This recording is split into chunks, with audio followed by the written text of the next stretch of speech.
लक्षणं प्रोक्तं वर्णाभिव्यंजकं यदन्यत्रापि दृश्येत तत् तेनैव विनिर्दिशेत। अर्थात जिस वर्ण का जो लक्षण शास्त्र में बताया गया है, ये वह लक्षण किसी दूसरे में भी दिखाई पड़े तो उसे उसी नाम से पुकारना चाहिए, ठीक ना। जिस नाम से बताया गया है उसी नाम से उसको लक्षण दिखाई पड़े। धर्म वर्ण धर्म और स्त्री धर्म का निरूपण। श्री सुखदेव जी कहते हैं, परीक्षित, प्रहलाद जी का पवित्र चरित्र सुनकर संत शिरोमणि युधिष्ठिर को बड़ा आनंद हुआ। उन्होंने नारद जी से और भी पूछा। युधिष्ठिर ने कहा, भगवान, अब मैं वर्ण और आश्रमों सदाचार के साथ के सनातन धर्म का श्रवण करना चाहता हूँ। नारद जी ने कहा, युधिष्ठिर, अजन्मा भगवान के समस्त धर्मों के मूल कारण है। उन नारायण भगवान को नमस्कार करके उन्हीं के मुख से सुनते हुए सनातन धर्म का मैं वर्णन करता हूँ। युधिष्ठिर, धर्म के 30 लक्षण शास्त्रों में कहे गए। कितने? 30 लक्षण धर्म के, जिनमें वंश में अखंड रूप से सत्कार होते आए, जिन्हें ब्रह्मा जी ने संस्कार के रूप में स्वीकार किया है, उन्हें द्विज कहते हैं। संस्कार के रूप में स्वीकार किया ब्रह्मा जी ने, उसे द्विज कहा जाता है, ब्राह्मण का। विप्र यस्या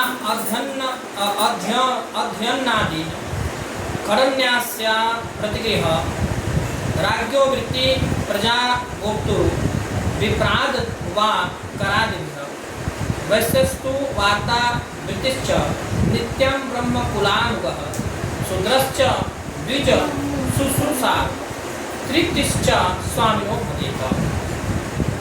अर्थात अध्ययन, अध्यापन, दान लेना, दान देना और यज्ञ करना, यह 6 कर्म ब्राह्मण के हैं, ठीक है।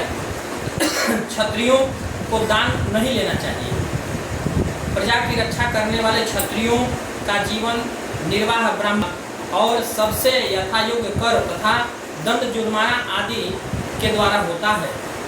वैश्य को सर्वदा ब्राह्मण वंश का अनुयायी रहकर गोरक्षा, कृषि एवं व्यापार के द्वारा उसकी जीविका का निर्वाह उसका स्वामी करता है।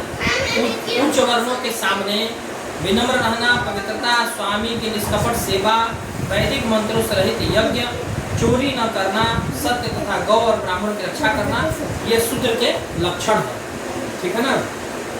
समो दमस्तपः शौचम संतोषः शांतिरार्जवम् ज्ञानम दया अच्युतात्मत्वं सत्यम च ब्रह्मलक्षणम शौर्य वीर्यं धृतिस्तेजः सत्याग आत्मदया क्षमा ब्रह्मण्या प्रसादश्च रक्षा च क्षत्र लक्षणम्। अर्थात सम, दम, तप, शौच, संतोष, क्षमा, सरलता, ज्ञान, दया, भागवत, परायणता और सत्य, यह ब्राह्मण के लक्षण है, ठीक है। कितने हैं?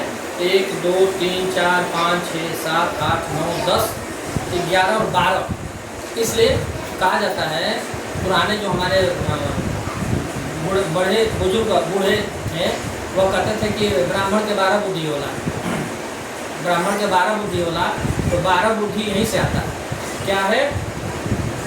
सम, सब में समान रहना, दम, अपने इंद्रियों का दमन कर, तपस्या यानी मंत्र इत्यादि का जाप करना, शौच, शुद्धि रखना, शुद्धता पवित्रता रखना, संतोष करना, क्षमा करना, सरलता, बल कदर का सरलता, ज्ञान, दया, भागवत, परायणता और सत्य, यह ब्राह्मण के लक्षण है, ठीक है।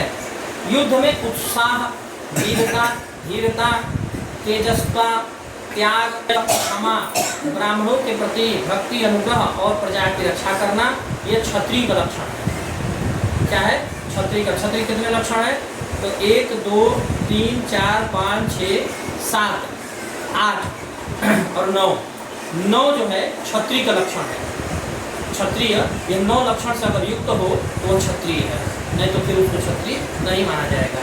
क्या क्या है? युद्ध में उत्साह, ठीक, वीरता, हमेशा जो है वीरता, कभी किसी से डरना नहीं, धीरता, धैर्य, तेजस्वता, हमेशा तेज रहे, शरीर में बल रहे, तेज रहे। त्याग, त्याग मतलब किसी भी चीज को दे देना, उसका त्याग। मनोज यानी मनोरंजन करना, है ना। मनोरंजन में वो मनोरंजन नहीं, भगवान के भजन कीर्तन का मनोरंजन करना।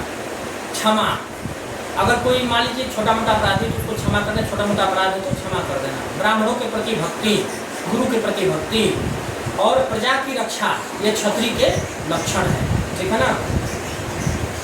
त्रिणाम च पति देवानां तक्षु सुरा तद्विनधुस्व नोवृतश्च नित्यं तद व्रत धारणं समाज लोप लेपाभ्यम गृहमंडल वर्तन्नेह स्वयं च मंडिता नित्यं परिनिष्ठ परिच्छयदा। युधिष्ठिर, पति की सेवा करना। अब स्त्रियों का बता रहे हैं तो सुखदेव महाराज, पति की सेवा करना, उनके अनुकूल रहना, पति के संबंधियों को प्रसन्न रखना और सर्वदा पति के नियमों की रक्षा करना, ये पति को ही ईश्वर मानने वाली पतिव्रता स्त्रियों का धर्म है। साध्वी स्त्री को चाहिए कि झाड़ने, बुहारने, लीपने तथा चौक पूरने आदि से घर को और मनोहर से अपने शरीर को अलंकृत रखे तथा सभी सामग्रियों को साफ सुथरी रखे। नियम, इंद्रिय संयम, सत्य एवं प्रिय वचनों से प्रेम पूर्वक पतिदेव की सेवा करें और जो कुछ भी मिल जाए उसी में संतुष्ट रहकर अपने कर्तव्य में सावधान रहें, ठीक है। वेद दर्शी ऋषि मुनियों ने युग युग से प्रायः मनुष्यों के स्वभाव के अनुसार धर्म की व्यवस्था की। वही धर्म उनके लिए इस लोक और परलोक में कल्याणकारी है। जो स्वाभाविक वृत्ति का आश्रय लेकर अपने स्वधर्म का पालन करता है वह धीरे धीरे उन स्वाभाविक कर्मों से भी ऊपर उठ जाता है और गुणातीत हो जाता है। बोलिए वृंदावन बिहारी लाल की जय, बोलिए पवन पुत्र हनुमान जी की जय।